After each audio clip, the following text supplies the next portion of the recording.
Pasamanipun Gusti Yesus Kristus wonten ing pundi papan lan panggenan wilujeng pinanggih malih kaliyan renungan Sabtu Winedar Sinode GKJ ingkang wekdal menika badhe katuraken dening pasamuan GKJ Karanongko lumantar sederek Joseph Ngatijah. Renungan wekdal menika kapethik saking serat Ibrani bab kalih ayat kalih lan 3 ingkang makaten. Sabab menawa pangandika kang kadhawuhake lantaran para malaikat iku tetep tumindak sarta sarupaning panerak lan pambang kang iku tampa wales kang murwat, kepriye anggon kita bakal uncat menawa kita nglirwakake karahayon kang semono gedene kang wiwitane kaundhangake dening Gusti sarta kaantepake marang kita dening kang padha ngrungokake. Serat Ibrani kalih ayat kalih lan 3. Pasamuanipun Gusti ingkang kinasih, renungan ing wekdal menika kaaturan ira-irahan aja nglalekake kaslametan saking Gusti. Pangandika ing kitab Ibrani ngemutaken kita supados ngantos kita sampun ngantos nglirwakaken sabda ingkang sampun nate kita pirengaken saking Gusti. Kawigadosan ing bab nampeni sabdanipun Gusti menika sanes perkawis enteng lan remeh. Gusti paring pawartos kabingahan lumantar para nabi lan Sang Putra piyambak. Lan sabda menika paring kiyat santosa lan mesti kebak ing daya waos. Saben kalepatan lan panyuwunan tansah nampa ganjaran adhedhasar sedaya kabecikanipun Gusti Allah.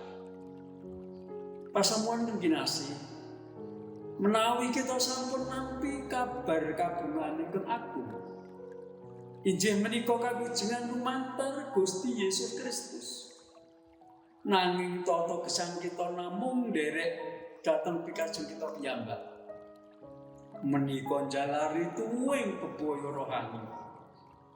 Gusti paring pangapunten lan sih katresnan. Nanging Gusti ugi adil lan suci.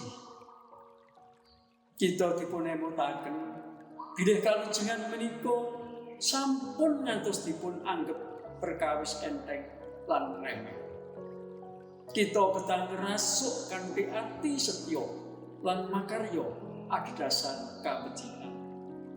Pasamuan Gusti ingkang kinasih, sumangga kita tansah eling lan waspada ngudi pangantosan lan ngucap syukur awit kawijengan sampun cumadang kangge kita lumantar rahpotanipun Gusti Yesus Kristus.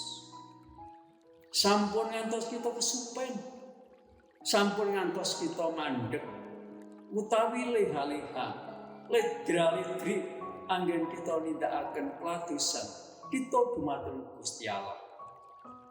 Prayogi kita tansah netepi timbalan minangka tiyang ingkang dipun wilujengaken nampi kabingahan lan mujudaken karahayon menika kanthi lampah gesang nata ing saben dinten. Gusti berkahi. Amin.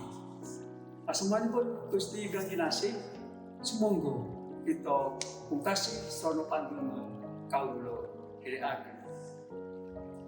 Doa Allah ingkang muasih welas matur nuwun paduka dal menika maringi piwucap ingkang ngemutaken dhateng kita supados kita boten nyupekaken kawijengan ingkang saking Gusti. Lan kita kedah sami budidaya mujudaken wonten ing panggesang kita lumantar pandamel lan tumindak kita ingkang nyondongi kersanipun Gusti. Matur nuwun Gusti, matur nuwun. Wonten dosa kelepatan kawula nyuwun pangapunten. Wonten asma dalem Gusti Yesus Kristus kawula njukaken pandonga menika.